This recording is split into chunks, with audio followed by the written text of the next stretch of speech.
Welcome and thank you for joining. In this lesson, we'll explore simplifying rational expressions. First, let's start with some definitions. A rational expression is a fraction that contains algebraic expressions. The denominator in a rational expression contains a variable. The numerator may be any algebraic expression or a constant term. So as you can see, the denominator has to contain a variable, so it has to have an algebraic expression, whereas the numerator can be either an algebraic expression or a constant term. So the denominator is not allowed, in other words, to have just a constant term. So you might be wondering, why not?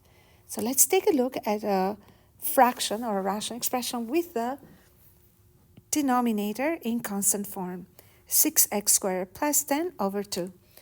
So if you were to simplify this, then we would get 6x squared divided by 2 plus 10 divided by 2. And furthermore, this simplifies to 3x squared plus 5. And as you can see, 3x squared plus 5 is a simple polynomial expression. So it does not qualify to be a rational expression.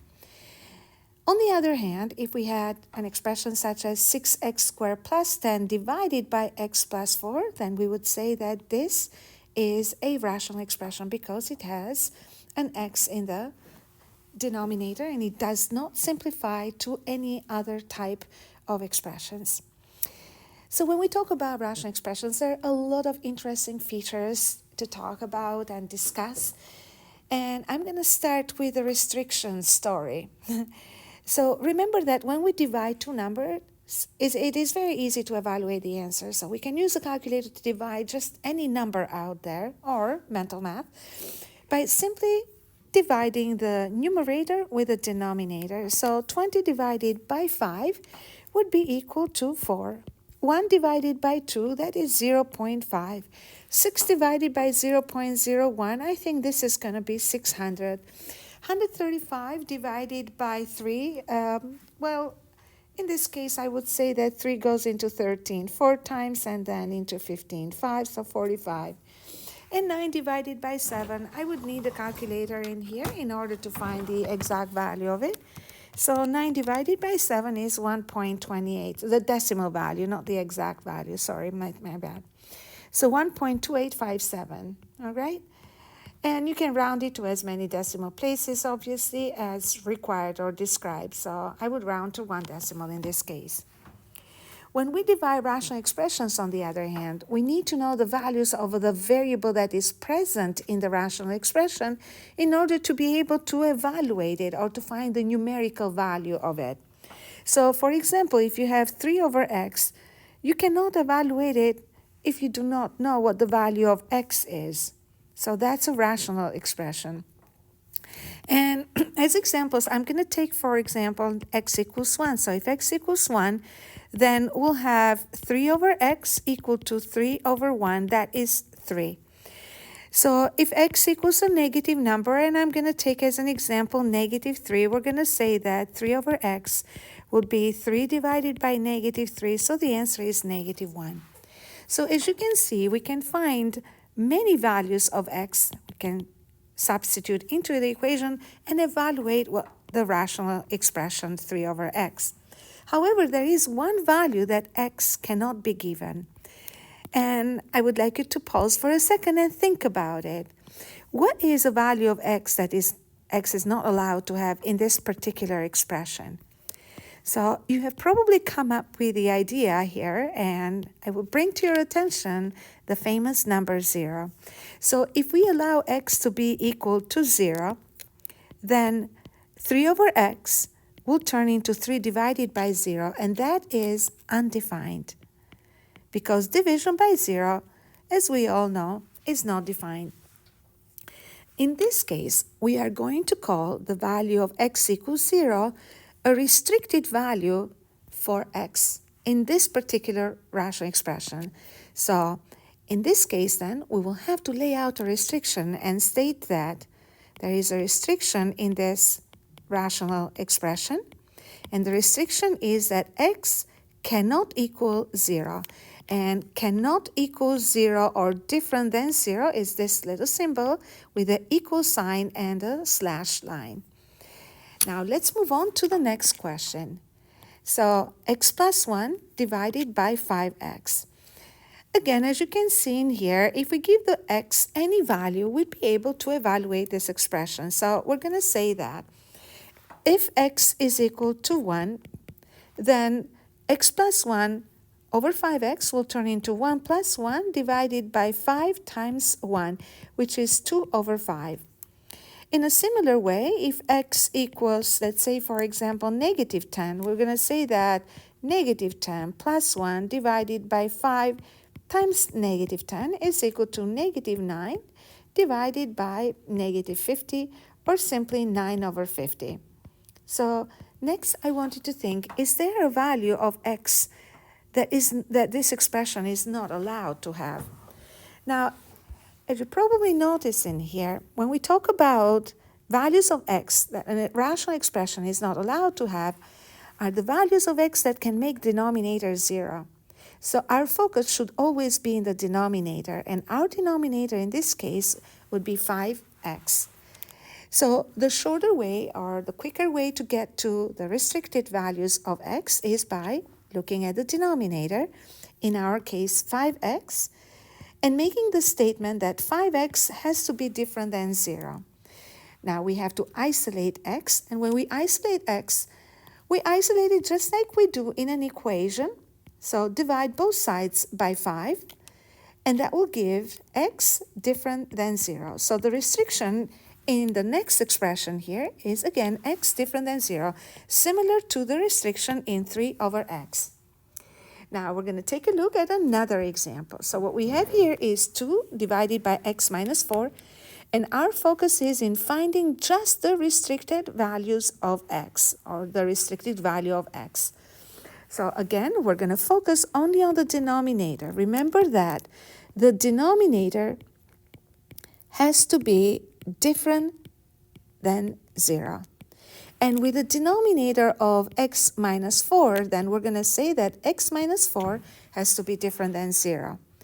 Now, when we state restrictions, we state the restrictions on x, which means that we have to isolate x by simply solving this. I wouldn't call it an equation, right? So, but by solving this statement as an equation, so take negative 4 to the other side, and we'll say x different than 4. And that would be the restriction in our case. It's a very common misconception of people thinking that x cannot equal 0 if you have a rational expression. Remember, it is not x different than 0. When we talk about restrictions, we talk about the denominator in a rational expression. So the denominator has to be different than 0. So we're going to continue with the next question, and we're going to work a little bit faster. So in this case, we are stating restrictions on 5 divided by x times y. So the operation between x and y here is multiplication. Oops. So what that means is that, remember in multiplication, if either factor, because x is a factor here and y is a factor, so if either factor equals 0, it will make the entire product 0. And our denominator is in product form here. So we're going to say that x has to be different than 0 and y has to be different than 0. So in this case, we have 2 restrictions. And that is because in this particular example, we have 2 different variables. So we're going to say x different than 0 and y different than 0, because if either one of them becomes 0, then it will make the entire denominator 0 and the expression undefined. Now, I encourage you to try this on your own, and you will be so good at this in no time, really, because they're very easy. Identifying restrictions is quite a fun and easy task, actually. So if you want to state the restrictions on this particular expression, again, focus on the denominator. And we're going to say that the restrictions, and normally when we do or when we practice homework or even on a test, We don't write the whole word there. We just write x minus 2 different than 0. So x different than 2. So the restrictions would be x different than 2. Now let's take a look at this other example, which is different than the previous ones. In this case, we have two binomials in the denominator, and they are in the form of a product. So the product of two binomials. So remember that if either binomial becomes 0, say for example, if x minus 4 becomes 0, then 0 times anything, right, would be equal to 0. So that tells us that x minus 4 has to be different than 0. Similarly, we're going to say that the other binomial, which is the other factor of the denominator, x plus 1, also has to be different than 0. So we're going to say x plus 1 different than 0. So therefore, we're going to say that the restrictions in our case would be, obviously we have to state the restrictions on x, so isolate x different than 4, and x different than negative 1. And that's exactly what we want to write, different than 4 and x different than negative 1. And some people like to write this as well. So x different than 4, comma, negative 1. And that is totally fine. I encourage you to, for now, just use, separate the restrictions from one another, because you don't want to confuse yourself sometimes with, when you write the numbers very close to each other and then you assume that it's some decimal number in there. So this is the idea behind restrictions, and we're going to find restrictions in various rational expressions. Now, examples that we looked at are examples where the denominators were given in factored form, right? But sometimes we will have to factor the denominators. And for this, we're going to take a look at some more examples in the next video. But before you leave, remember that restrictions are the values of the variables that will give the entire denominator a value of 0. So 0 is not the restricted value of x, but the value of x that makes the denominator 0 is the restriction. Thanks for learning with me. Bye for now.